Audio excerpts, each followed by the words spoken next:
أما بعد فإن أصدق الحديث كتاب الله تبارك وتعالى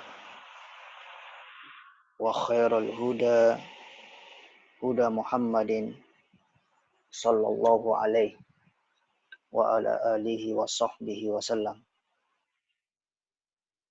وشر الأمور محدثاتها فإن كل محدثة بدعة وكل بدعة ضلالة وكل ضلالة في النار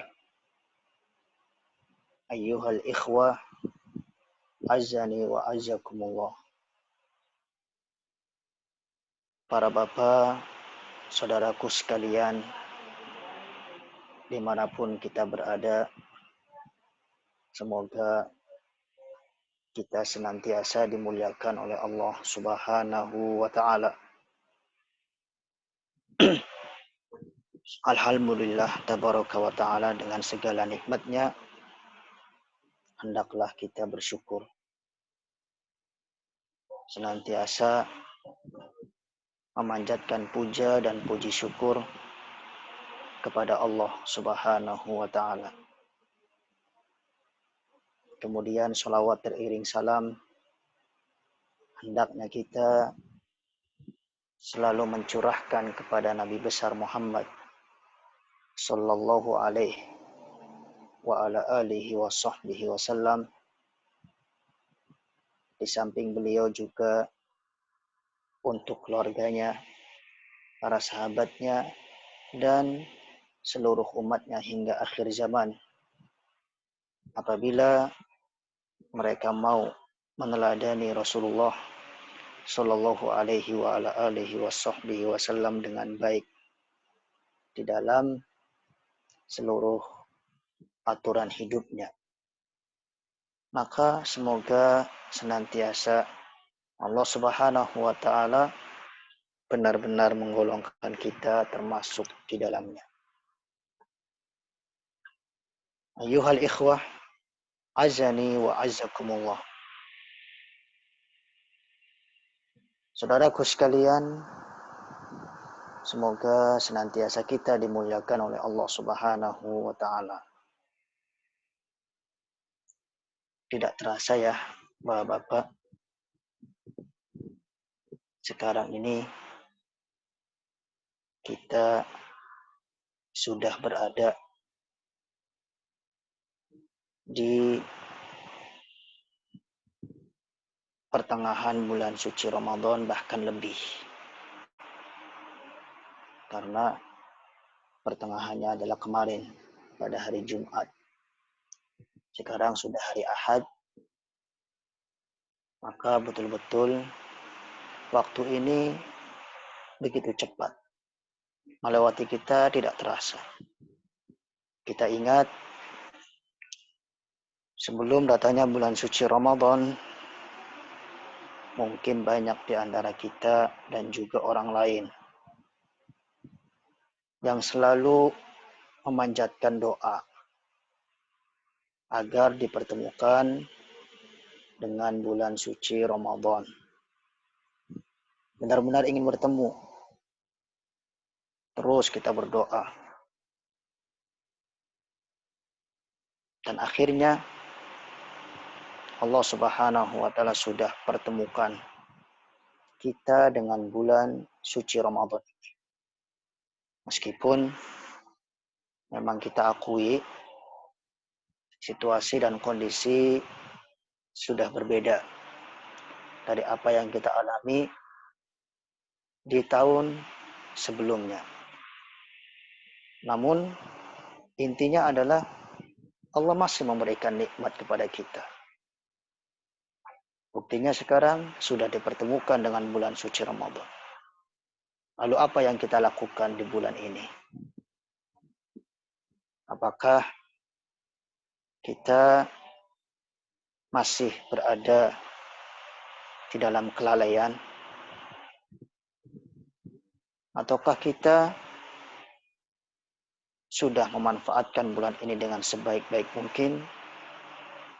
Ini pertanyaan yang selalu kita renungkan terhadap diri kita masing-masing ya, Bapak. Tak terasa waktu bulan suci Ramadan sudah mencapai lebih dari setengah bulan. Kira-kira berapa amalan yang sudah kita kerjakan? Sudah berapa juz yang kita baca dari ayat-ayat suci Al-Quran? Sudah berapa rupiah harta kita yang disedekahkan untuk orang lain? Yang dirasakan manfaatnya oleh orang lain. Mari kita renungi sejenak tentunya. Para bapak yang dimuliakan oleh Allah Subhanahu wa Ta'ala.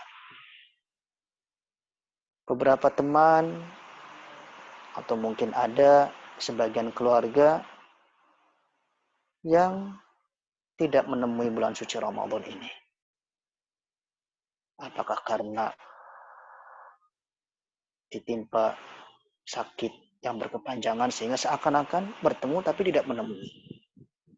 Atau mungkin karena mendahului kita sudah dihampiri oleh malaikat maut. Ternyata Allah Subhanahu wa Ta'ala masih memberikan kesempatan kepada kita. Bukankah ini kenikmatan yang sangat besar, yang sangat luar biasa? Maka janganlah kita menghadapi bulan suci Ramadan ini, meskipun situasi dan kondisi sudah berbeda, akhirnya tergolong kita semua na'udzubillah di dalam apa yang telah disabdakan oleh Rasulullah Shallallahu Alaihi wa ala alihi wasallam, riwayat Imam At-Tirmidzi dan yang lainnya dengan sanad yang hasan melalui sahabat Nabi Abu Hurairah, Anas bin Malik, dan juga ada sahabat selain keduanya yang meriwayatkan hadis ini bahwa Rasulullah Shallallahu Alaihi wa ala alihi wasallam pernah bersabda, "Rohima anfumriin dakhala alaihi syahru Ramadan, thumma kharaja min falam yukfar lah." Celaka bagi setiap orang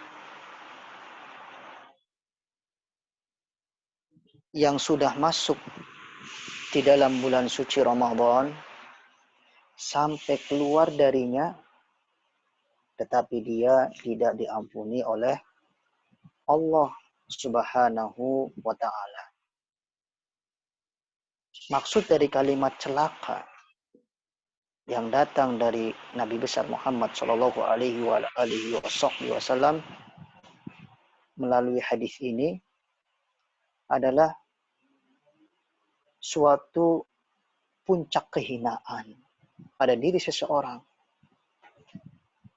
puncak kerendahannya pada diri seseorang yang tidak menggunakan kesempatan sebaik-baiknya dalam menghadapi bulan yang penuh dengan sejuta kebaikan dan kemuliaan. Ini yang telah dijelaskan oleh para ulama rahimahumullah subhanahu wa ta'ala. Kita sekarang berada di bulan yang penuh dengan sejuta kebaikan dan keberkahan, kemuliaan. Namun kita tidak memanfaatkannya dengan baik. Tidak mempergunakannya di atas ketaatan-ketaatan kepada Allah Subhanahu wa Ta'ala. Orang inilah, na'udzubillah, yang disabdakan oleh Nabi rohim, celaka. Berarti dia berada di puncak kerendahan, kehinaan. Dosa-dosa dia akhirnya, na'udzubillah, tidak diampuni. Karena dia tidak mau bertobat kepada Allah Subhanahu wa Ta'ala. Maka berarti bulan Ramadan adalah jelas nikmat Allah Subhanahu wa Ta'ala yang sangat besar Allah anugerahkan kepada kita. Situasi dan kondisi tidak boleh mempengaruhi kita dalam beribadah kepada Allah Subhanahu wa Ta'ala. Sebab yang kita ibadahi adalah Allah Subhanahu wa ta'ala. Dan yang membuat situasi kondisi seperti ini berbeda juga Allah Subhanahu wa ta'ala. Berarti Allah Subhanahu wa ta'ala Maha tahu segalanya. Kita hanya bisa meyakini pasti di balik ini semua ada hikmah yang harus diambil pelajaran oleh bagi setiap mukmin dan mukminah. Meskipun kita berada di rumah kita masing-masing dalam menjalani aktivitas ibadah, tentu hal ini tidak akan atau jangan sampai mengendorkan semangat kita untuk meraih banyak kebaikan kepada Allah Subhanahu wa ta'ala di bulan ini.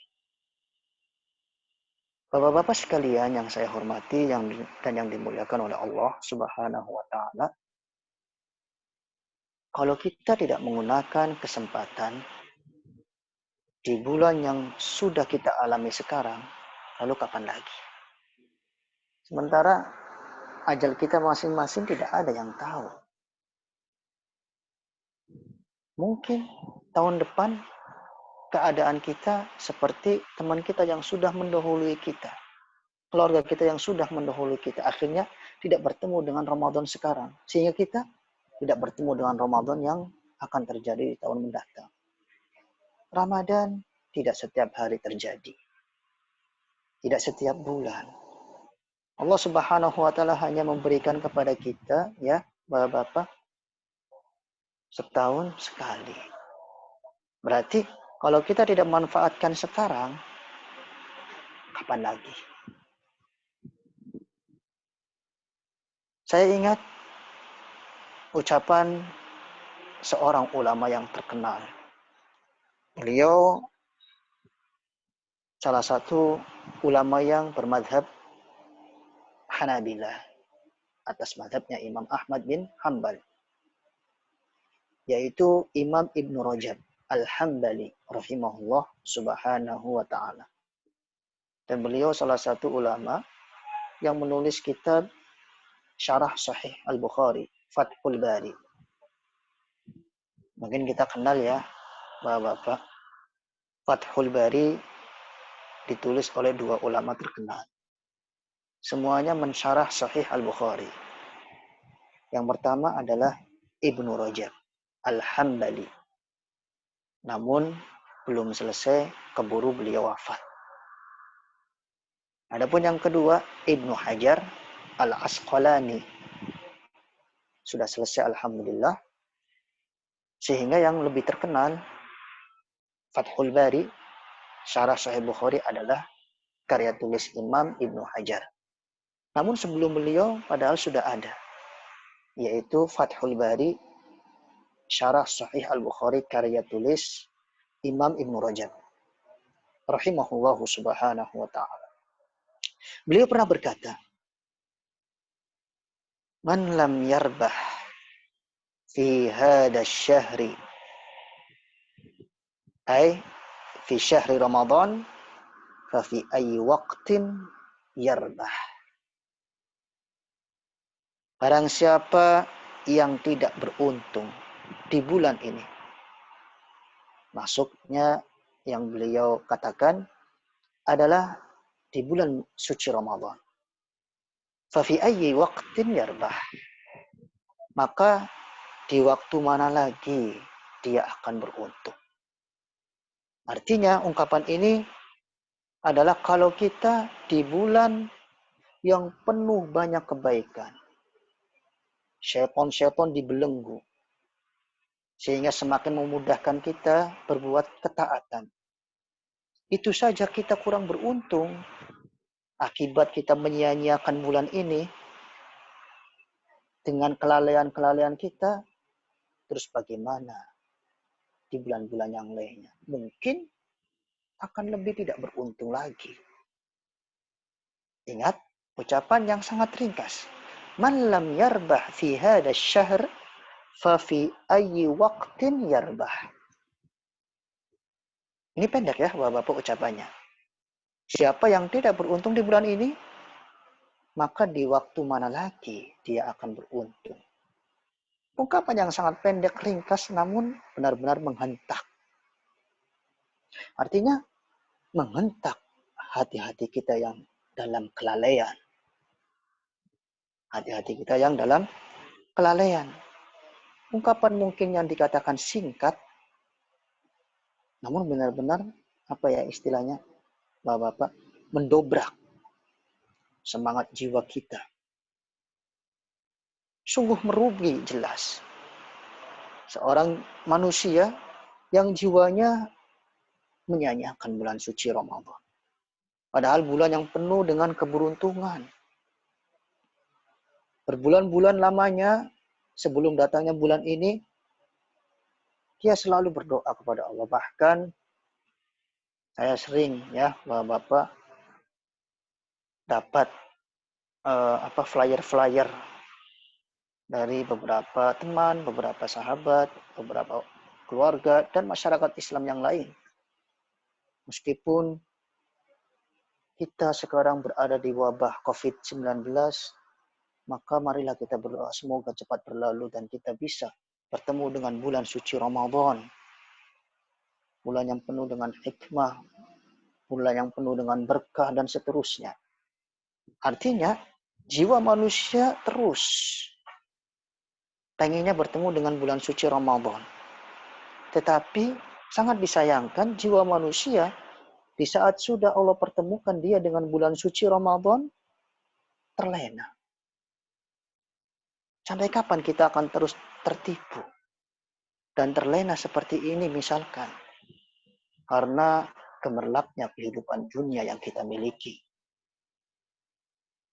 Berarti kita harus menyadari. Tinggal menghitung jari ya Bapak-bapak. Bulan suci Ramadan ini akan meninggalkan kita. Sekarang kalau kita tanpa membawa keberuntungan sedikit pun, iya dan billah, tabaraka wa ta'ala, kita didoakan oleh Nabi besar Muhammad Shallallahu alaihi wa ala alihi wasallam dengan kalimat celaka. Dan waktu itu kita tahu ya, doa Nabi diaminkan oleh siapa Bapak-bapak? Diaminkan oleh Jibril, atau Jibril memerintahkan Nabi Muhammad berdoa, kemudian langsung diaminkan oleh Nabi Muhammad. Dengan kalimat ringkas, doa ini itu datang dari malaikat Jibril dan juga dari Nabi besar Muhammad Shallallahu alaihi wa ala alihi wasallam. Oleh sebab itu, ayyuhal ikhwah azani wa azzakumullah, saudaraku sekalian, bapak-bapak yang saya hormati, dan semoga senantiasa kita dimuliakan oleh Allah Subhanahu wa taala. Marilah kita kembalikan diri kita masing-masing untuk mencapai keberuntungan di bulan suci Ramadan. Ketuklah hati kita. Kalau tidak sekarang, kapan lagi? Ingatkanlah diri kita, keluarga kita, teman-teman kita. Ungkapan tadi dari Imam Ibn Rajab. Alhamdulillah rahimahullahu subhanahu wa ta'ala. Man lam yarbah fi hadha syahr, fa fi ayyi waqtin yarbah. Kalau di bulan ini seseorang nggak beruntung, lalu di waktu mana lagi? Di bulan apa lagi dia mau mendapatkan keberuntungan dari Allah Subhanahu wa ta'ala. Apalagi nanti kita akan menghampiri waktu yang jauh lebih mulia daripada waktu sebelumnya dari bulan suci Ramadan, yaitu 10 hari terakhir. Tentunya kesempatan kita masih sangat luas. Marilah kita dobrak hati kita supaya tetap semangat untuk mengisi waktu-waktu kita dengan ketaatan kepada Allah Subhanahu wa ta'ala. Bermuhasabalah senantiasa kita. Dari mulai awal bulan suci Ramadan sampai detik ini, sudah berapa ayat-ayat suci Al-Quran yang kita baca?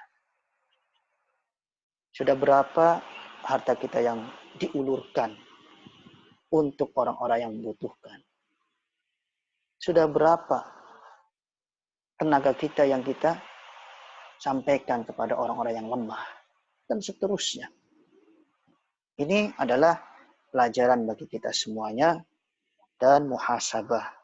Supaya nanti kita mendapati bulan suci Ramadan sampai di penghujungnya benar-benar mendapatkan ampunan dari Allah Subhanahu wa Ta'ala. Maka janganlah kita putus asa dari kelalaian yang sudah kita kerjakan. Tetapi bangkitlah kita, tinggal setengah bulan lagi kurang ya Bapak-Bapak. Bulan suci Ramadan ini terus-meneruslah kita mengisi di rumah kita masing-masing dengan hal-hal yang positif. Siapa yang mengerjakan suatu perbuatan yang positif, maka insya Allah tabaraka wa ta'ala dia akan terbebaskan dari perilaku-perilaku manusia yang negatif. Ayyuhal ikhwah, azzani wa azzakumullah. Di terakhir kuliah subuh yang kita bahas pada pagi hari ini, kita marilah ingat bersama-sama akan sebuah riwayat hadis yang datang dari Rasulullah, yaitu riwayat Imam Al-Bukhari melalui sahabat Nabi Aisyah binti Abi Bakar. Demikian juga sahabat Nabi yang lain pernah meriwayatkan. Kalau nggak salah, sahabat selain Aisyah yang meriwayatkan adalah Abu Qatadah Al-Harith bin Rib'i radhiyallahu ta'ala an, bahwa Rasulullah pernah dilewati oleh suatu jenazah nih Bapak. Rasulullah pernah dilewati oleh suatu jenazah pada suatu hari. Seraya Rasulullah bersabda di hadapan para sahabatnya, ridwanullah alaihim ajma'in, qad jaa al-mu'min ajaluhu fa imma mustarihun wa imma mustarahun min. Sungguh telah datang seorang mukmin ajalnya nanti masing-masing. Dalam ayat yang lain, telah datang ajalnya manusia ini. Maka keadaan manusia ketika sudah didatangi oleh ajalnya, maksudnya almarhum, ada dua kemungkinan. Kemungkinan yang pertama, mustarih. Dia akan mendapatkan kenyamanan. Kemudian kemungkinan yang kedua, mustarahum min. Justru orang lain yang merasakan aman karena meninggalnya dia.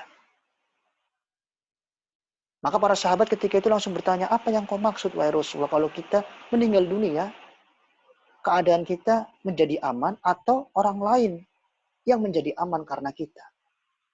Maka Rasulullah menjawab, seorang mukmin yang meninggal membawa amal solehnya, membawa keimanan dengan kejujurannya, pasti dia mendapatkan kenyamanan di alam kuburnya.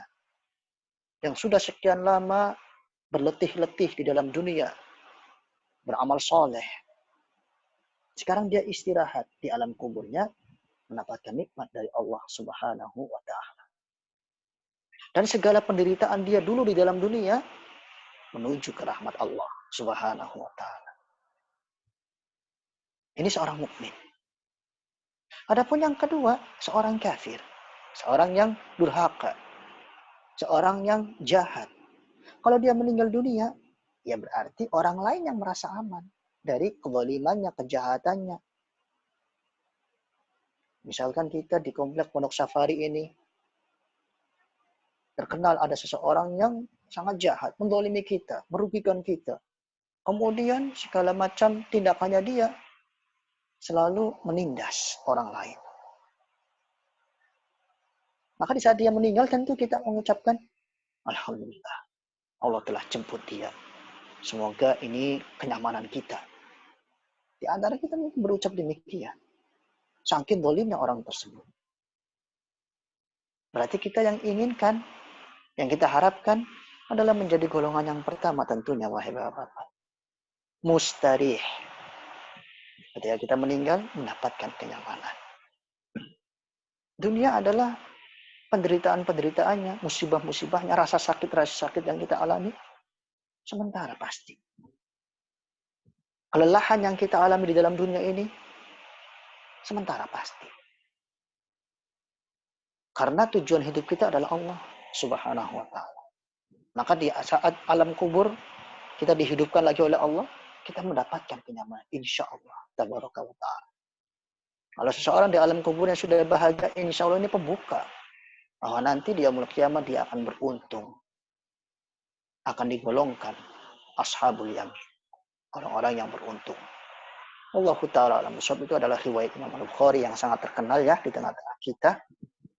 Hadis yang selalu mengingatkan kita supaya kita menjadi hamba Allah Subhanahu wa taala yang membawa keimanan terhadapnya dengan kejujuran hati kita dan amalan-amalan soleh.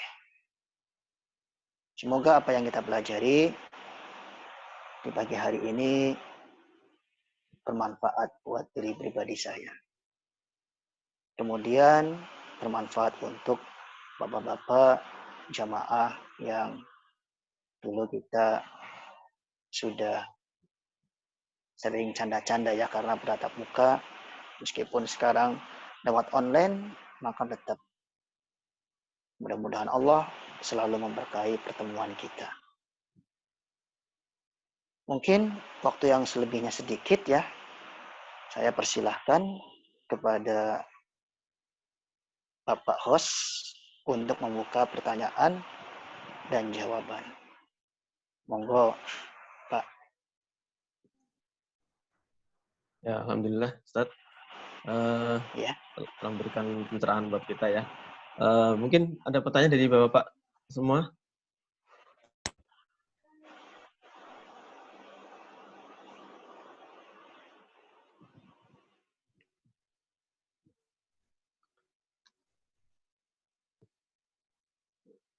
Kalau nggak Bisa ada, pertanyaan lewat ini, lewat chatting ya, atau lewat langsung disampaikan. kalau nggak ada yang nanya, saya nanya nih, Ustaz. Boleh, Pak. Ini, Ustaz, berkaitan dengan 10 malam terakhir, Ustaz ya. Kan kita nggak Iya, bisa itikaf di masjid nih, Ustaz. Nah, benar. ini gimana, Ustaz? Apakah kita masih tetap bisa mendapatkan kebaikan dengan melakukan amal-amal di malam hari, di 10 malam terakhir, Ustaz? Iya, iya. Ini Masya Allah pertanyaan yang sangat bagus ya Pak. Mungkin terbenak juga pada bapak-bapak yang lain, hanya lupa menanyakannya atau sekarang lupa, nanti setelah kajian baru ingat. Marilah kita bahas bersama-sama. Kemuliaan 10 hari terakhir dari bulan suci Ramadan tidak asing lagi di tengah-tengah kita. Yang mengintikan malam itu lebih baik daripada berapa bulan, Bapak? 1000 bulan. 1000 bulan, Masya Allah. Iya, lebih baik daripada 1000 bulan. Kira-kira kita masih ingat nggak? Apa rahasia Allah Subhanahu wa Ta'ala? Kenapa kok melafazkan 1000 bulan? Tidak 2000 bulan atau misalkan 5000 bulan dan seterusnya. Kenapa kok lafaznya 1000 bulan? Yang kurang lebihnya dihitung dalam tahun 85 tahun ya kurang lebihnya. Kira-kira apa Bapak? Ini rahasia Allah karena waktu itu Rasulullah kan di hadapan para sahabatnya pernah tersenyum sendiri tiba-tiba. Maka para sahabat bikin penasaran. Mereka semuanya penasaran, akhirnya bertanya, "Wahai Rasul, apa yang membuat engkau tersenyum begini?" Dijawab oleh Nabi secara singkat, "Aku ingat perjalanan kisah yang Allah sampaikan kepadaku tentang Nabi Sam'un. Beliau adalah salah satu nabi yang sendirian tanpa pengikut. Karena memang perjuangan Nabi Sam'un dalam berdakwah itu nggak punya pengikut sama sekali. Akhirnya Al-Kisah yang dimiliki oleh Nabi Sam'un, ternyata beliau pernah berbuat kesalahan. Lalu disesali kesalahan tersebut dan bertobat kepada Allah Subhanahu wa taala. Dan mengatakan kepada Allah, "Wahai Allah, tunjukkanlah kepada aku apa yang harus aku perbuat untuk menebus kesalahanku ini." Maka Allah Subhanahu wa taala memerintahkan Nabi Sam'un untuk menebus kesalahannya dengan amalan yang sangat mulia, yaitu berantaslah olehmu kebatilan, kejahatan selama 1000 bulan. Selama berapa? 1000 bulan. Akhirnya ketika itu Nabi Sam'un untuk menebus kesalahannya, bertobat kepada Allah, berjalan ke ujung dunia. Sekali mendapatkan kemungkaran, langsung beliau berantas dengan al-haq. Setiap mendapatkan kebatilan, beliau berantas. Beliau dakwahkan kepada yang lain untuk kembali kepada jalan Allah Subhanahu wa taala. Terus setiap hari begitu.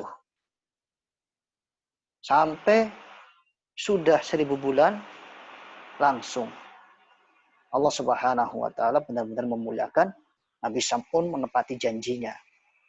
Dan Allah Subhanahu wa taala baru mewafatkan beliau. Maka setelah para sahabat mendengar kisah ini dari Rasulullah, para sahabat bertanya, "Wahai Rasul, aku ingin atau kami menginginkan engkau tunjukkan kepada kami satu amalan biar amalan tersebut mengimbangi apa yang sudah dilakukan oleh Nabi Sam'un." Kemudian Rasulullah bersabda, "Raihlah oleh kalian malam Lailatul Qadar. Maka siapa di antara kalian yang sudah mendapatinya, bagaikan beramal satu malam saja, satu hari saja. Tetapi melebihi kemuliaannya daripada yang dilakukan oleh Nabi Sam'un selama berapa tadi Bapak? 1000 bulan." Kemuliaan tersebut memang faktor sebabnya untuk kita dapat adalah dengan beriktikaf. Namun situasi dan kondisi sekarang berbeda. Kita beribadah di rumah kita masing-masing pun, insya Allah atas petunjuk yang benar. Karena melalui bimbingan para ulama dalam memahami Al-Quran dan Hadis. Demikian juga mentaati pemerintah kita dengan ketaatan-ketaatan kepada Allah Subhanahu wa taala. Yang pertama kita harapkan PSBB diangkat, ya. Kemudian sebelum tanggal 20 pemerintah menginstruksikan, alhamdulillah berhenti nih COVID-19, akhirnya kita bisa beriktikaf misalkan, ya. Kemudian kalaulah memang berita yang tersebar di tengah-tengah kita ini akan berkepanjangan kemungkinannya benar, malah ada yang sampai ke saya bulan Agustus, bulan September itu baru berakhir. Malah ada yang lebih. Maka yang mendapatkan malam Lailatul Qadar, insya Allah di rumah pun bisa. Selama kita menggunakan kesempatan dengan sebaik-baik mungkin. Dengan sebaik-baik mungkin kita manfaatkan 10 hari terakhir, meskipun di rumah. Membangunkan keluarga kita, kemudian sholat tarawih bersama-sama, menghidupkan malam, dan seterusnya dengan amalan-amalan taqarrub, pendekatan diri kepada Allah Subhanahu wa ta'ala. Maka insya Allah kita tidak berputus asa. Karena pintu-pintu kebaikan Allah Subhanahu wa ta'ala selalu bukakan untuk kita. Kasih sayang Allah Subhanahu wa ta'ala masih sangat luas kepada kita. Allahu a'lam. Baik, yang lain ada lagi? Ada pertanyaan dari Pak Haji semua? Tuh, Pak Haji Wanai, enggak? Ya, satu lagi ya. Silakan, Pak. Kelihatan tambah gemuk, Ustaz. Assalamualaikum warahmatullahi wabarakatuh. Gini, Ustaz. Siapa yang tambah gemuk, Pak? Ustaz, kalau di kamera tambah gemuk. Bisa aja ini, Bapak. Iya. Gini, Ustaz. Gimana, Pak? Lailatul Qadar ini, Ustaz. Iya. orang yang mendapatkan Lailatul Qadar itu hanya yang hablum minallah atau Iya, benar. juga yang beramal, bersedekah, berinfak itu mendapatkan Lailatul Qadar juga, Ustaz, gitu. Itu maksud saya, Ustaz. Jadi misalnya orang bersedekah di malam Iya. pas Lailatul Qadar turun, itu apakah mendapat kebaikan besar? Ini kok Pak, mohon Ya, maaf, suaranya agak terputus tadi. Pak Ji nggak terputus ya padahal. Kenapa ya? gitu. Eh, Ini Ustaz, yang orang yang kalau mendapatkan kenapa Lailatul Pak Puji yang bukan hari ini ditulis di bagian Oh, saya chatting cat aja, Pak. supaya kita bahas bersama. Saya Ya. ini kok terputus inti dari pertanyaan tersebut.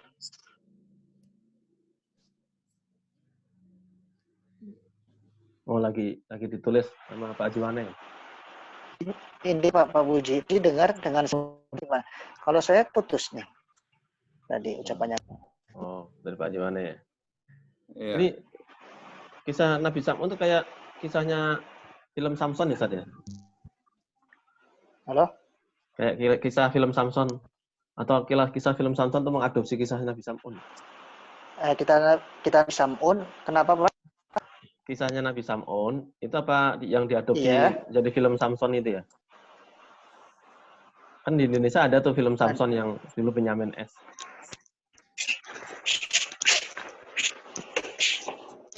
Nabi Samun kenapa Pak? Kisahnya Nabi Sam'un. Kok terputus lagi nih? Iya. Ya. Kisah Nabi Sam'un itu yang diangkat oleh Benyamin S dalam film itu Ustaz ya, Samson. Apakah sama dengan kisah Samson, Pak? Ya, Gimana? kisahnya Nabi Sam'un diangkat menjadi sebuah film, menjadi kayak filmnya Samson Betawi yang dimainkan oleh Benyamin Sueb. Ya.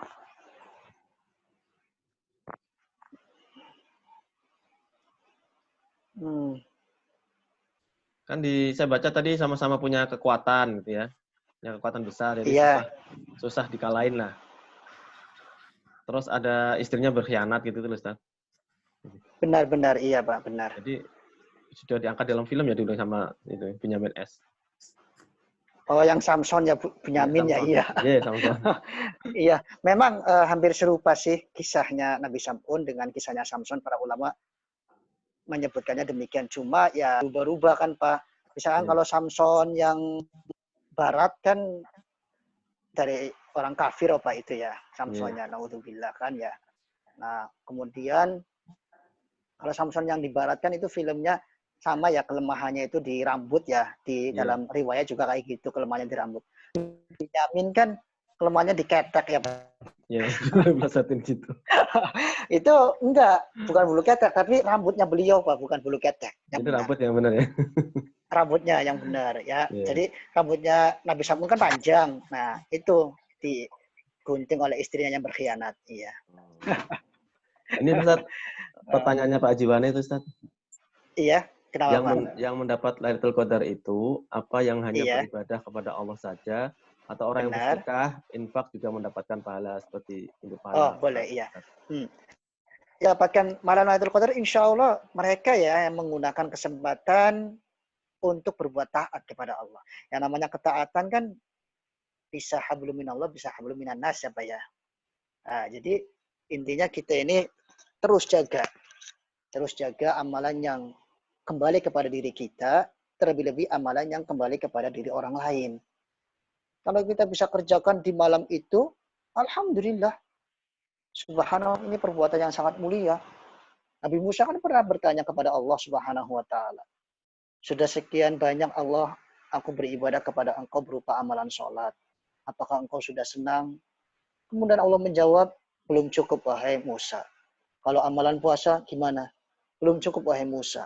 Kenapa? Sebab amalan tersebut kata Allah Subhanahu wa taala adalah kembali kepada diri kamu sendiri. Lalu apa yang harus aku amalkan? Waktu itu Nabi Musa ya. Dijawab oleh Allah, amalan ini membuat kamu mulia dan juga mungkin kamu mengangkat kesedihan, penderitaan dari orang lain. Maka ini betul-betul sangat harga ya di hadapan Allah Subhanahu wa Ta'ala. Insya Allah amalan tersebut pun bisa mendukung kita untuk Lailatul Qadar. Kita mampu mengerjakannya, maka lakukan. Allahu a'lam bishawab. Baik, insya Allah sudah jelas Bapak. Ya, alhamdulillah alamin. Sudah cukup, Ustaz. Dapat pencerahan, Iya. jadi mudah-mudahan makin semangat tetap menyambut Lailatul Qadar, Ustaz ya, meskipun di rumah. Jadi dapat oleh-oleh nih, Ustaz, tentang kisahnya Nabi Sam'un. Berarti kita apa ya? Iya kita. Subhanaka wa bihamdika asyhadu an la ilaha illa anta wa atubu ilaik. Assalamualaikum warahmatullahi wabarakatuh. Waalaikumsalam warahmatullahi wabarakatuh.